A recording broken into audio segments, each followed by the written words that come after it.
You can tell a function is exponential when the variable is the exponent. You also need to look at the value of b. If you have a function that's like 1/2 to the x power, where this number is less than 1, and actually it's technically, it needs to be between 0 and 1. Then the function is exponential decay, which means it's getting smaller, which we'll look at in the next slide. If the function is like this, y equals 3 to the x, and in this case, the 3 is bigger than 1, when the number is bigger than 1, it's exponential growth. Here's an example of graphing an exponential decay function. You can do it simply by plotting points. One thing that you should review is that if you have, let's say, x to the negative 2 power, when you take 1/2 to the negative 2 power, that flips it over and squares it. So 1/2 to the negative 2 power becomes 4 times 4, which is 16.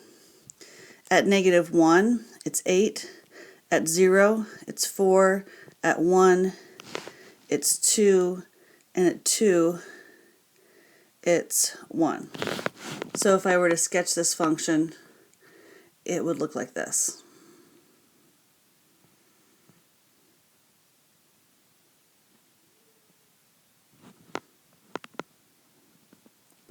It's also important to note that exponential functions have asymptotes.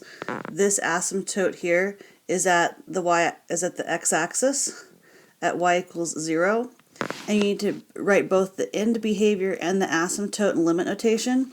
The limit as x approaches infinity of the function is 0, because as you head to the right, it approaches the asymptote. And if you're looking at the top part of the function right here, the limit as x approaches negative infinity is positive infinity. Euler's number is an example of an exponential growth function. If you want to learn more about Euler's number, you should Google Euler's number, and it'll give you all sorts of interesting information. Euler's number is irrational.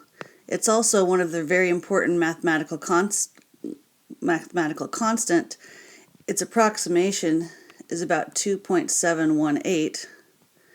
And a really famous equation developed by Euler is e to the I pi power minus 1 equals 0, in which you use the 5 most important numbers in math all in one equation, and they're equal.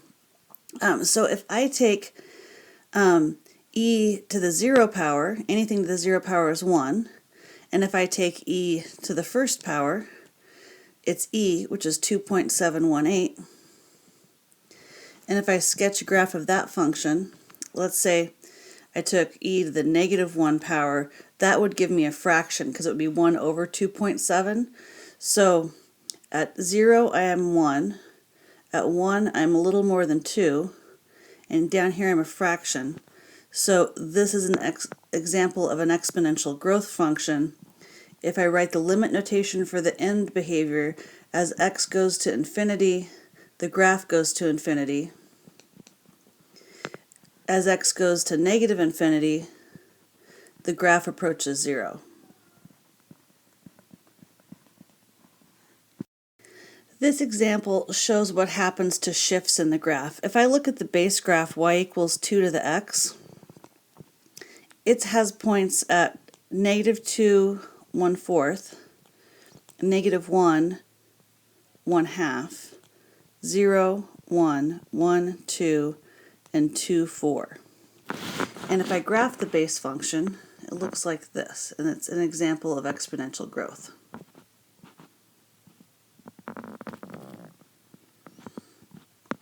Now, if I compare it to this function, it should have, this number right here is going to vertically shrink the graph, and this right here is going to shift it to the right one.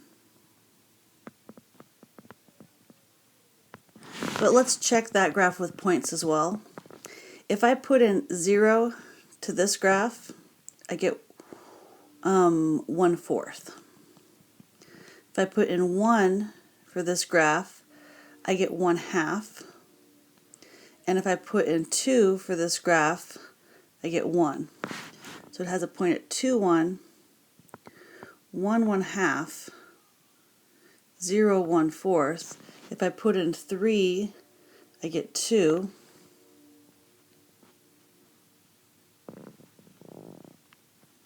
So it is both shifted to the right and has a vertical shrink.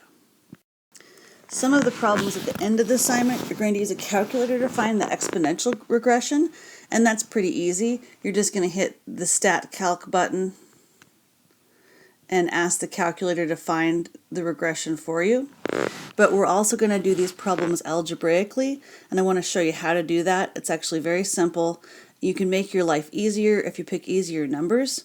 And so I'm going to pick 1, 1 and 2, 3 because of the numbers for this function, those appear to be the easiest for me to work with. So I'm going to plug 3 in for y equals a times b squared. And then I'm going to plug in 1 for y. 1 equals a times b to the 1. And what this one over here tells me is that 1 over a is equal to b. And so I then substitute 1 over a in this equation for b. So I have 3 equals a times 1 over a squared, which results in 3 equals 1 over a, and a equals 1/3. If a is 1/3, that means b is equal to 3. And so my graph is going to be of y equals 1/3 times 3 to the x power. This is just a matter of two variables, two equations, solve the equation, but looking right over here, pick the easiest numbers. It'll just make your life nicer. And you might want to review your powers and roots for this assignment. Like if you have x to the -1 power, that flips it. And so that would be 1 over x. And things like if you have 8 to the 1/3 power, the bottom power is the root. So that's actually the cube root of 8, which is 2. Or if you have something like 2 to the -2 power, that not only flips it, but it squares it, so it's 1 over 4.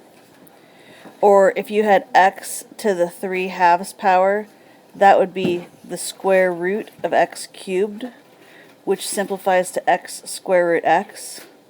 You won't have a lot of simplifications, but you should at least remember the ones you learned in algebra. And don't forget to check out Euler's number on Wikipedia. It's got some really great information about it.